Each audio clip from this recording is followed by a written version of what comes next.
Good morning and welcome to the NROL 69 launch webcast. The Falcon 9 rocket carrying today's payload is currently awaiting liftoff from Space Launch Complex 40, or SLC 40, at Cape Canaveral Space Force Station in Florida in just about 8 minutes from now. Hey everyone, my name is Soumya Srivastava and I am a structures engineer here at SpaceX. Today's mission carries a national security payload designed, built, and operated by the National Reconnaissance Office, or the NRO. This mission continues the NRO's cutting-edge capability of building and developing the U.S. government's largest satellite constellation in history to deliver critical information that can only be obtained from the vantage point of space. Both the range and vehicle are currently green at the moment, and we are on track for an on-time liftoff at 1:48 p.m. Eastern Time. As a note, we will not be showing any Stage 2 or payload deployment views at the request of our customer. But there's still a lot to cover, so for now, let's meet our Falcon 9 rocket. Hello everyone, my name is Tyler Lionquist and I'm an analyst for Starlink. Today is the anniversary of SpaceX's first launch ever, Falcon 1 Flight 1, which lifted off from Amalek Island on March 24th, 2006. Though it didn't complete its mission, SpaceX has come a long way since then. Engine chill has started. Falcon 1 made its final flight in 2009 before it was retired. But it paved the way for our trusty Falcon 9 rocket, which has supported 448 launches to date. Falcon 9 is a two-stage rocket developed and manufactured by SpaceX, known for its safe, reliable, and cost-effective access to space. It is also the first, and currently the only, orbital-class rocket capable of reflight. In fact, this will be the second flight of the first-stage booster supporting today's mission. Together, Falcon 9 and Falcon Heavy have completed more than 450 launches and over 380 reflights. And today, the booster will be attempting to land back on land at Landing Zone 1 at Cape Canaveral Space Force Station. Stage 1 RP1 load is complete. Rapid reusability drastically reduces launch costs, helps increase launch frequency, and enables a wide array of new government, commercial, and scientific opportunities in space. Lowering the cost of access to space is helping take humanity's next steps into the solar system, whether in LEO, GEO, interplanetary, or even deep space. When costs are lower, government and commercial customers can launch more missions, which helps accelerate development.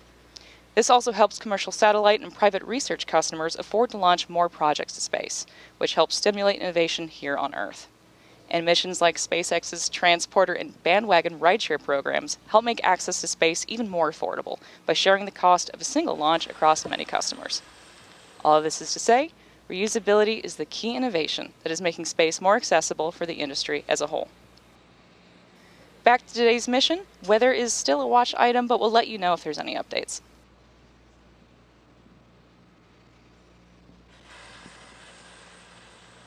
Coming up shortly, the transporter erector, or TE, will retract away from the Falcon rocket. Falcon 9 tanks are pressing for strongback retract. The TE is the large truss structure you see there next to the vehicle. So first, the clamps will open up, which should be in about 25 seconds from now. And then after that, that will make way for the retraction of the strongback. You may hear the TE referred to as a strongback from the launch team, and it does a lot of heavy lifting in the lead up to launch. It's designed to transport, raise, Strongback retract has started, and support Falcon 9 at the launch pad.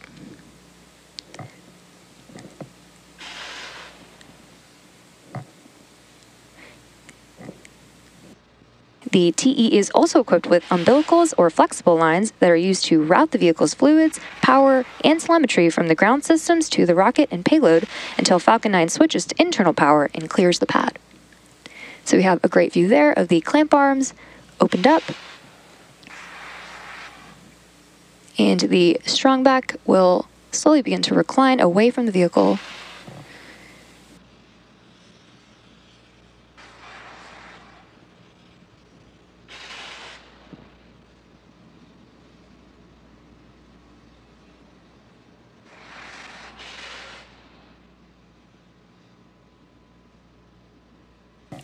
Now, at this point in the countdown... On countdown 1, this is LD, pulling MD for a status check. Now, at this MD point in the go countdown... for launch? Both the Copy. first and second stages are nearly fully loaded with 1 million pounds of rocket-grade kerosene fuel and liquid oxygen.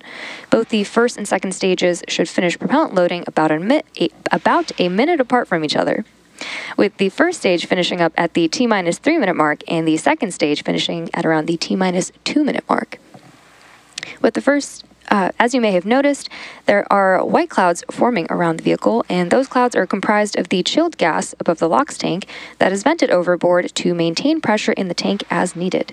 And when that vented oxygen mixes with the warmer outside air, it condenses into clouds. At T-minus 60 seconds, Falcon 9 will be in startup, and this means that the rocket's autonomous internal flight computers will have taken over the launch countdown. After that, just inside of T-minus 2 seconds, we will light the 9 M1D engines for liftoff. Just heard confirmation of LOX load completion on the first stage. The payload continues to be healthy, and the Falcon 9 team is tracking no issues on the rocket. Weather is still looking green, and the range is ready to support our T0 of 1:48 p.m. Eastern Time. And with that, we are proceeding into the last few minutes of terminal count. So for our next major milestone, we are waiting for the call-out of second stage LOX loading completion. Stage 2 LOX load is complete. Great call-out, there it is. So the first and second stages are now fully loaded with over 1 million pounds of rocket-grade kerosene, fuel, and liquid oxygen.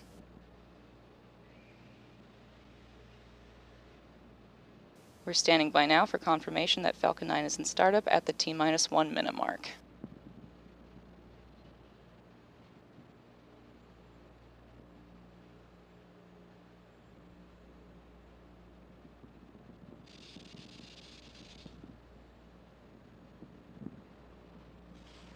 Ground gas closeouts. Here's the confirmation of the gas closeouts beginning. You might notice an increase in white cloud formation near the vehicle. This is the result of a nominal groundside process where the TE liquid oxygen feed line is vented down ahead of liftoff.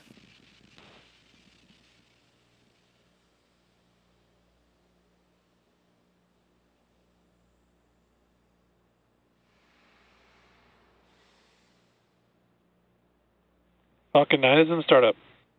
At this point, the autonomous flight computers have taken over the launch countdown, and stages 1 and 2 are pressurizing for launch.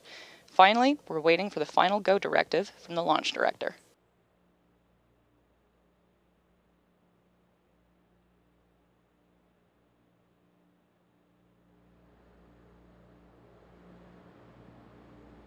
MD is go for launch. At T-minus 32 seconds, all systems are go. 30 seconds.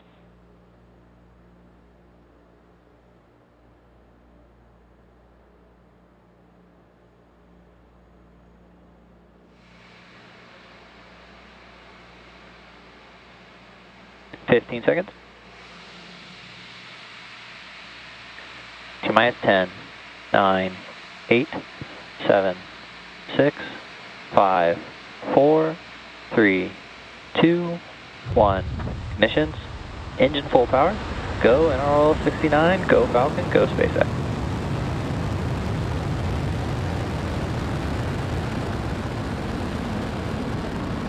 Vehicle is pitching downrange. Stage 1 propulsion is nominal.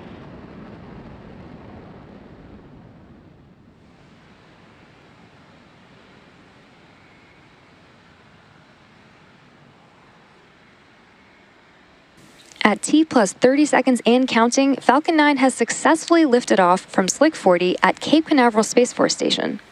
Coming up next, the vehicle will be passing through max Q, which is the point in the mission profile where the vehicle experiences the Falcon greatest 9 power and telemetry are nominal. The greatest amount of aerodynamic pressure.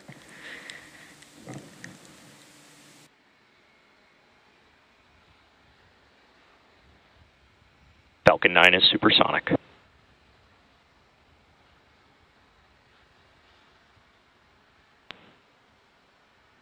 Max Q.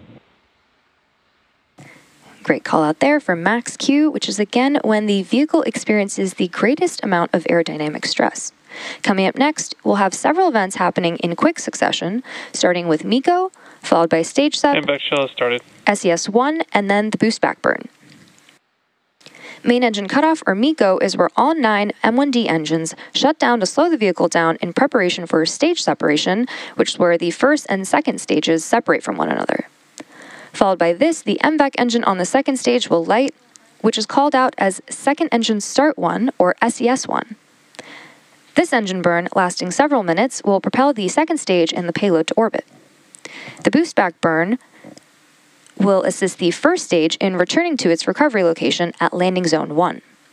In addition to these major events, the fairing halves will separate about 30 seconds after SES1, so keep an eye out for all of those events that are coming up in just a few seconds. And as a reminder, we will not have any views of the Falcon 9 second stage or the payload at the request of our customer. Main engine cutoff. Stage separation confirmed.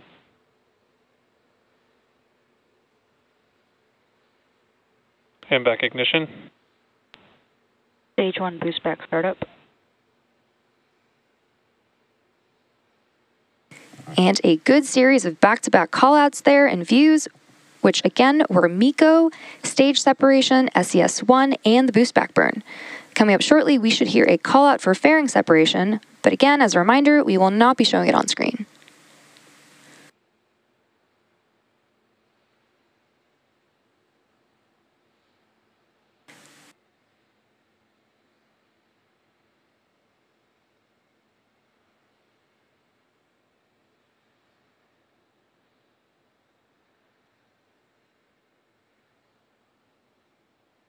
Fairing separation confirmed. Good call out there, confirming fairing separation. We will be attempting to retrieve these fairing halves once they fall back to Earth with our recovery vessel, Doug. Stage 1 boost back shutdown. And a good call out there, confirming boost back shutdown. We are currently 3 minutes and 36 seconds into today's mission. Now, the next major milestone coming up in about 3 minutes from now will be the entry burn of the Falcon 9 booster as it continues on its journey towards landing zone 1. To start the entry burn, we'll relight 3 M1D engines, which is similar to pumping the brakes to slow down the vehicle as it passes back into the Earth's atmosphere. We need to slow down the vehicle to reduce re-entry forces, which then helps us recover and reuse the first stage. During the entry burn, Falcon 9 is decelerating by firing its Merlin engines, but it's still moving really fast. This causes the vehicle to fly through Merlin's exhaust gases, also known as the rocket's plume, which deposits a layer of soot on the vehicle surface. That soot comes from the carbon-based fuel that Falcon 9 uses, and with each flight, the soot builds up a little more on the outside of the vehicle.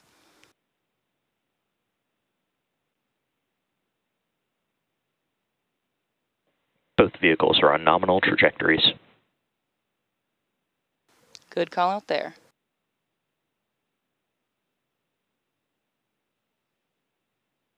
Reusability is the key to lowering the cost of spaceflight, which enables more investments in critical space infrastructure. The Falcon 9 first stage that is supporting today's mission is performing this entry burn for the second time today, and the payload fairing supporting today's mission will be recovered for future reuse. So we should be hearing the call out for that entry burn in about a minute and a half from now.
Stage 1 entry burn startup. Good call out there for the entry burn startup. This burn is set to last about 20 seconds, and again is slowing down the vehicle in preparation for its final burn and landing.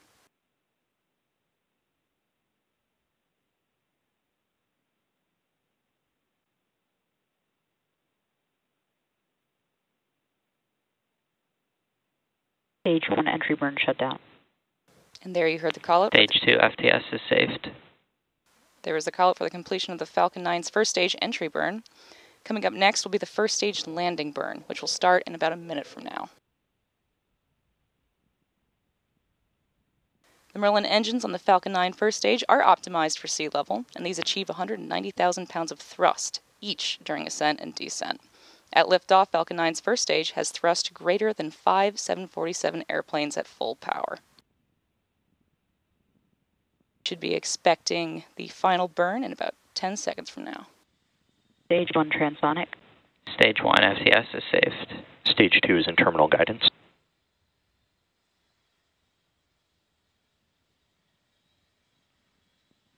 Stage 1 landing burn. We are now waiting for Falcon 9 to land at landing zone 1.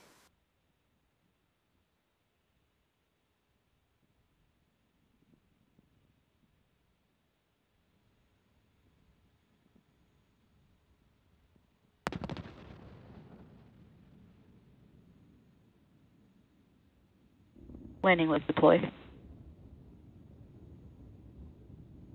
Impact shutdown. Stage 1 landing confirmed. And there you heard the call out for a successful landing of our Falcon 9 rocket. This was the second launch and landing for this first stage. Nominal orbit insertion. As a reminder, we will not be showing any Stage 2 or deployment views at the request of our customer. So with that landing of the Falcon 9 booster, we will be bringing today's webcast to a close. We'd like to thank the